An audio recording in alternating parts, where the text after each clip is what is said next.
Hey guys, Antony, Joju George, Kalyani Priyadarshan, Nyla Usha ഇവരെ കേന്ദ്ര കഥാപാത്രങ്ങളാക്കിയിട്ട് ജോഷി സംവിധാനം ചെയ്യുന്ന പുതിയ സിനിമ ആന്റണിയുടെ ടീസർ വന്നിട്ടുണ്ട്. നമുക്കൊന്ന് കണ്ടു നോക്കാം.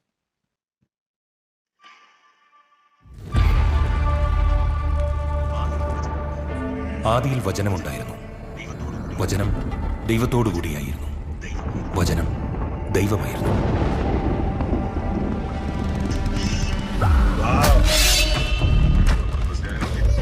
നമ്മൾ ക്രിസ്ത്യാനികൾക്ക് വിഘ്നങ്ങൾ ഇല്ലാതാക്കാൻ മാത്രമായിട്ടൊരു ദൈവമില്ല. പാവം കർത്താവ് എല്ലാം കൂടി ഒറ്റയ്ക്കല്ലേ മാനേജ് ചെയ്യുന്നത്. അപ്പോ അത്യാവശ്യ ഘട്ടത്തിൽ ഗണപതി ഭഗവാനെ ഡിപ്പെൻഡ് ചെയ്യുന്നതിൽ യാതൊരു പ്രശ്നവുമില്ല.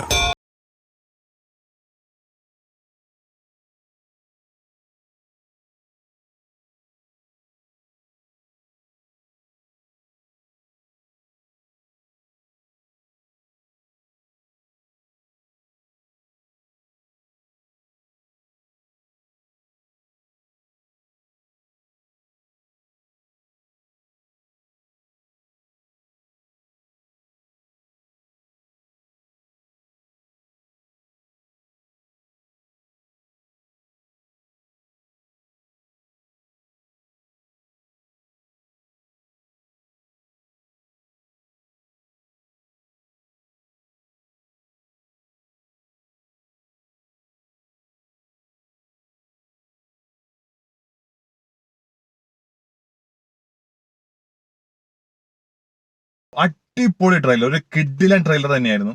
ജോജുവിന്റെ അടിപൊളി പെർഫോമൻസ് തന്നെ.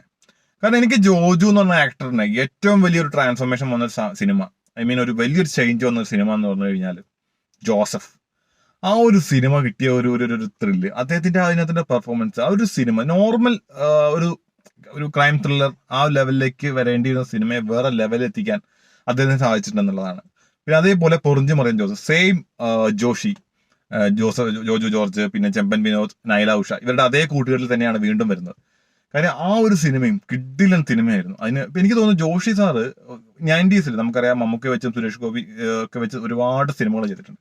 അതിനുശേഷം ഈ ഒരു 2010 മുതൽ കുറച്ചധികം പരാജയ ചിത്രങ്ങൾ വന്നിട്ടുണ്ടായിരുന്നു. പക്ഷേ പൊറിഞ്ചു മറിയൻ ജോസ് അദ്ദേഹത്തിന് ഞാൻ സീരിയസ്ലി ഞാൻ എക്സ്പെക്ട് ചെയ്തൊരു സിനിമയായിരുന്നില്ല. അത്ര ഗംഭീര സിനിമയായിരുന്നു, അത്ര വലിയൊരു ചേഞ്ച് കൊടുത്തൊരു സിനിമ അദ്ദേഹം കിഡിലനായിട്ട് തന്നെ ചെയ്തു, കിഡിലൻ മേക്കിങ്ങിൽ. അപ്പോൾ ഈ ഒരു സിനിമയ്ക്ക് എക്സ്പെക്ടേഷൻ വരാൻ വേറെ ഒരു കാരണവും വേണ്ട. പിന്നെ അതിനകത്ത് കല്യാണി പ്രിയദർശൻ വരുന്നുണ്ട്, നല്ലൊരു വലിയ റോൾ തന്നെയാണ് വരുന്നത്. ജോജുവിന്റെ ഒക്കെ സത്യം പറഞ്ഞാലേ അദ്ദേഹത്തിന് കുറച്ച് ലേറ്റ് ആയി വന്നാലും ലേറ്റസ്റ്റ് ആ വരുവെന്ന് പറയില്ലേ, ആ ലെവൽ പെർഫോമൻസ് ഞാൻ ട്രെയിലറിൽ കണ്ടിട്ടുള്ളത്. എന്തായാലും ഗംഭീര വെയിറ്റിംഗ് ആണ്. എന്തായാലും നവംബർ റിലീസ് ആയിട്ടാണ് വരുന്നതാണ് അറിയാൻ സാധിക്കുന്നത്. അടിപൊളി ആവട്ടെ, സിനിമ കിഡിലനാക്കുന്നുണ്ട്. നമ്മളെല്ലാം കട്ട വെയിറ്റിംഗ്.